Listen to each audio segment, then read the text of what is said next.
In 2006, a group of researchers at the University of Washington put on a single rubber mask, just one mask.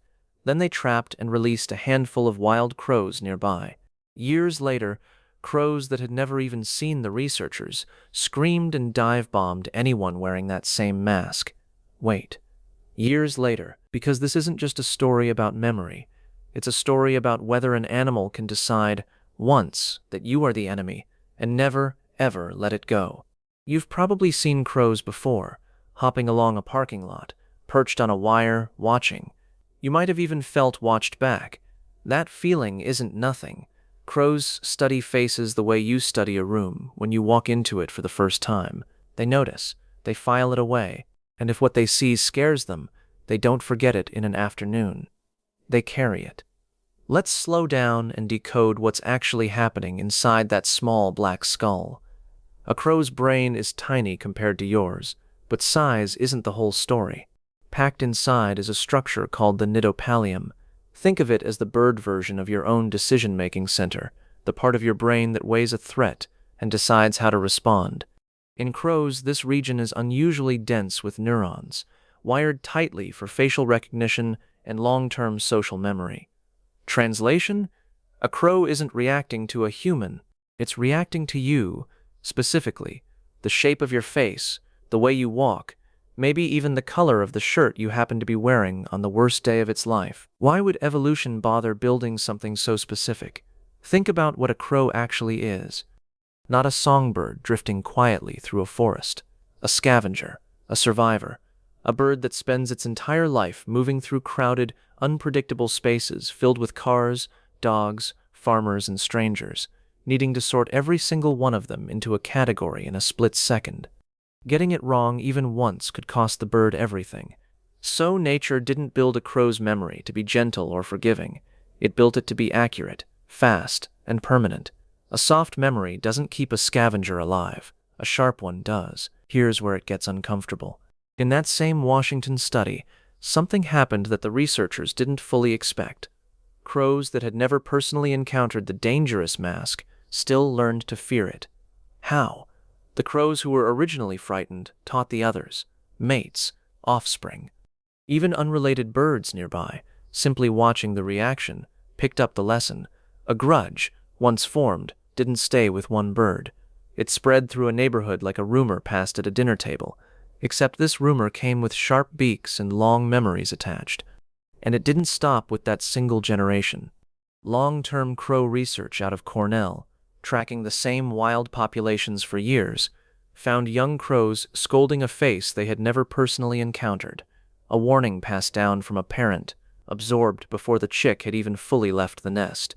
Which means a single bad moment with one crow on one afternoon can outlive the very bird that experienced it. The grudge becomes inherited knowledge, not written into the blood, written into the culture of the flock itself. Now hold that thought, because this is where the story turns personal. If a crow can teach an entire flock, and its own children, and its children's children, to distrust one specific human face for years, then somewhere out there, right now, there is a person walking around with a reputation they don't even know they have, not with other humans, with birds, passed down like a family story at a table you were never invited to sit at. That's not a metaphor. That's documented science. But that's not even the strangest part of what crows are capable of remembering. Before we go further, if this is the kind of thing that keeps you curious, hit subscribe, because every week there's another piece of the natural world waiting to make you feel a little more connected to it. So let's ask the harder question. How long does a grudge like this actually last? Is it days? Weeks? A season, maybe, before the memory fades the way most memories do? Try 5 years. In some of the longest-running versions of this same research, crows who were trapped once, a single brief encounter, were still scolding and mobbing the exact same mask half a decade later. Some behavioral scientists tracking these birds now believe the memory may last the crow's entire lifetime, which in the wild can stretch past 10 years. Biologist John Marsloff, who led much of this original work, has described it less like a fading photograph and more like a filing cabinet that never gets cleaned out. Once you're in it, you're in it. And here's the detail that tends to sit with people the longest. This isn't blind panic, it's targeted. Crows in these studies didn't react to strangers wearing ordinary, unfamiliar faces. They reacted specifically, precisely, to the one face connected to the one bad memory. Which means somewhere in that walnut-sized brain, there's a filing system sorting the world into two simple categories: safe and not safe. And once you land in the second category, moving back to the first is almost never allowed. Watch what a mob like this actually looks like up close, and it stops feeling random. It's coordinated.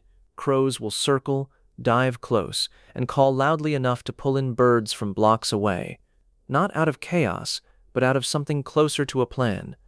Researchers studying corvid cognition, including work associated with Cambridge scientist Nicola Clayton, have pointed to behavior like this as evidence that crows aren't just reacting emotionally in the moment. They're drawing on a stored memory and organizing a response around it, the same way you might recognize a face in a crowd and quietly decide, without even thinking about it, to change direction and walk the other way. This is where the story could end, a cautionary tale about never upsetting a crow. But that's not where the science actually leads, because the same birds capable of holding a grudge for a decade are also capable of something that looks almost like gratitude. In Seattle, a young girl began leaving small offerings of food on her windowsill for the crows in her yard. Nothing dramatic, just consistency, day after day. Over time, those crows began leaving things back: buttons, a cleaned bone, a single pearl-colored earring. Nobody trained them to do it. Nobody asked. The behavior simply emerged, the same way the grudge emerged, through repeated exposure, careful observation, and a memory built to hold on tightly to whatever mattered. What happens next is where the story gets harder to look away from. Here's the counterintuitive twist most people never expect. The grudge and the gift are not opposites. They're the exact same mechanism, pointed in two different directions. A crow's long memory isn't built specifically to punish you. It's built to track relationships, full stop. Threat or trust. It doesn't matter to the underlying wiring. What matters is that you showed up, that you did something, and that the bird was paying far closer attention than you ever assumed. The grudge is simply what happens when that same finely tuned social memory gets pointed at someone who broke the unspoken rule, instead of honoring it. Which raises the real question sitting underneath all of this. If a bird with a brain smaller than your thumb can hold on to a single bad interaction for years, decoding your face, your walk, your presence, and never letting the file close, what does that suggest about the animals, and honestly the people, you've decided you no longer trust? Are those decisions really about who they are today? Or are they, more often than any of us like to admit, a filing cabinet from years ago that never got the chance to be reopened? Modern behavioral researchers studying social memory across species have started drawing exactly this comparison. Human grudges work on a strikingly similar wiring. A single strong emotional moment gets tagged by the same deep, ancient part of your brain responsible for fear, then quietly colors every future interaction with that person, often without you consciously choosing it. You don't decide to distrust someone the way you decide what to have for dinner. The decision gets made underneath your awareness, the exact same way it gets made inside a crow's nidapallium. The crow isn't behaving strangely. The crow is behaving like something deeply, uncomfortably familiar. But this is where it gets harder to simply walk away from. Because crows don't just hold the line forever without exception. In rare, carefully studied cases, when the same dangerous person changed their behavior consistently over long stretches of time, stopped appearing near the nest, stopped disturbing the flock, or even, in a few unusual instances, began offering food the way that Seattle family once did, the mobbing eventually softened. Not overnight, not from a single gesture, but slowly, the way trust with anyone tends to rebuild, through repetition, not apology. There's something almost humbling in that detail. A creature with no written language, no courtroom, no formal system of justice, still manages to build something that looks remarkably like both a memory of harm and a path back from it. It never forgets the original moment, but it also never fully closes the door on the possibility of something better replacing it, as long as the evidence keeps showing up, day after day, the same patient way the Seattle family's crows learned to trust a windowsill. So maybe the real lesson here was never really about birds at all. You started this by learning that one single moment, captured behind a rubber mask, could turn an entire flock of crows against a face for years, passed down through generations of birds who never even lived through the original moment themselves. And now you know the same wiring that built that grudge is the very same wiring capable of remembering a windowsill offering, a shared moment of trust, a bond that gets passed down and protected the same exact way a warning does. You are, whether you realized it or not, being filed away by every crow that has ever watched you walk past. The only real question left is which folder they've put you in, and whether you've done anything lately to earn a better one. If you've ever noticed a crow watching you a little too closely, or if you've ever tried to win one over with a bit of food and a lot of patience, leave a comment and tell that story.